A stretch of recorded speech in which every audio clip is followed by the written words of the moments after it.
मैं आचार्य मुनमुन दुबे संस्कृत हिंदी बोध चैनल पर उपस्थित हूँ। आज इस चैनल से जोड़ने वाले सभी बच्चों बच्चियों एवं अभिभावकों को बहुत बहुत बधाई। आज मैं संधि के बारे में बताने जा रहा हूँ। इसके पूर्व मैंने वर्णों के बारे में पूरा ज्ञान दे चुका हूं। आज मैं स्वर संधि के बारे में आपके समक्ष बताने जा रहा हूं। स्वर संधि के मुख्य 5 भेद होते हैं। स्वर के बारे में कौन स्वर संधि है यह तो मैं बता चुका हूं, बच्चे भी जान चुके भी हैं। तो स्वर संधि में 5 जो भेद हैं उसमें पहला है दीर्घ संधि। दीर्घ संधि का सूत्र है दिया गया है अकः सवर्णे दीर्घ।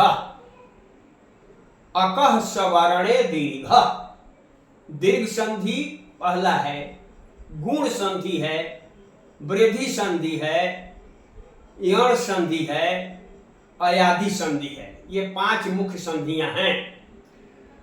तो अकः सवर्णे दीर्घ इसका क्या अर्थ होगा? यकः जो है षष्ठी का रूप है जिसमें का के की होता है। अकः का मतलब है अक का। तो अक में क्या होता है कि ये 1 2 3 4 5 वर्ण आते हैं। तो अक का माने इन वर्णों का अक मतलब सवर्णे। सवर्ण का मतलब एक जाति। सवर्ण रहने पर सप्तमी का रूप है सवर्ण माने इन वर्णों का। सवर्ण रहने पर माने अ के बाद अ, ई के बाद ई, उ के बाद उ, री के बाद री, री के बाद री रहे तो दीर्घ हो जाते हैं। तो दीर्घ में भी 2 प्रकार के होते हैं, एक असवर्ण दीर्घ, एक सवर्ण दीर्घ। तो सवर्ण दीर्घ में कौन कौन आते हैं? तो आ, दीर्घई, दीर्घऊ और दीर्घरी। ली का उदाहरण बहुत कम मिलता है इसलिए मैंने नहीं लिखा है। आ, दीर्घई, दीर्घऊ, दीर्घरी ये चारों है सो सवर्ण स्वर है। तो अकः सवर्ण जो स्वर है सूत्र है यह दीर्घ संधि का सूत्र है। अब इसको मैंने दिया है ओ के बाद यदि ओ आता है तो आ हो जाएगा। ओ के बाद फिर आ आता है तो आ हो जाएगा। आ के बाद ओ आएगा तो भी आ हो जाएगा। आ के बाद आ आएगा तो भी आ हो जाएगा। अब इसी तरह से उदाहरण भी दिया गया है। परम धन अर्थ, परम में अ है, अर्थ में अ है, यहां दोनों तरफ अ है। निकटवर्ती अ है, इसमें अ है तो आ हो गया तो परमार्थ बन गया। परम अर्थ परमार्थ बन गया। यहां जो है अ धन आ है मतलब कि आ हो गया। तो देव में जैसे अ है तो यहां अ है, आयालय में आ है तो दोनों मिलकर आ हो गया तो बन गया देवालय।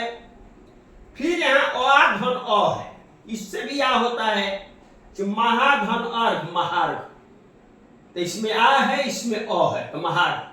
महार का मतलब है कीमती। इसके बाद आ और आ गया तो उसका भी आ हो गया। तो विद्या में आ है, आलय में आ है तो विद्यालय बन गया। तो इस सवर्ण में एक का उदाहरण दिया मैंने अ के बारे में। अब इसके बारे में जो है आप देखिएगा,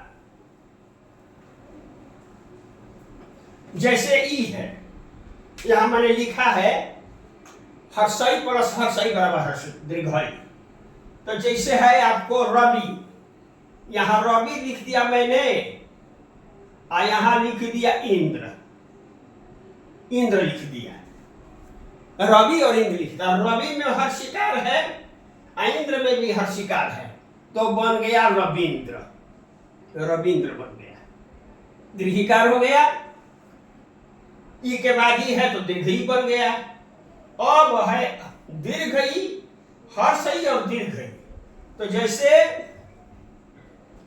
कवि धन ईश, ईश, तो इसमें कवि में हर्ष विकार हो गया, आई में दीर्घ इकार हो गया, तो बन गया कविश, कविश, कविश बन गया।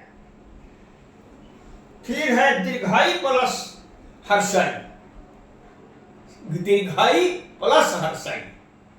तो अब मान लीजिए उसका उदाहरण होगा इसमें सती,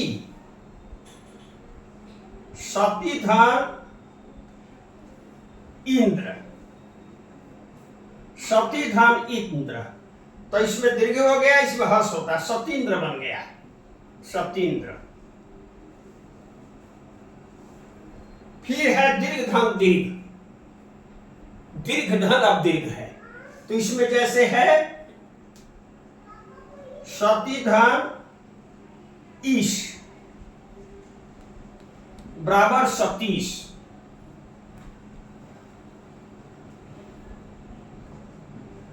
सतीश हो गया। अब समझ गए, सतीश बन गया, सतीश।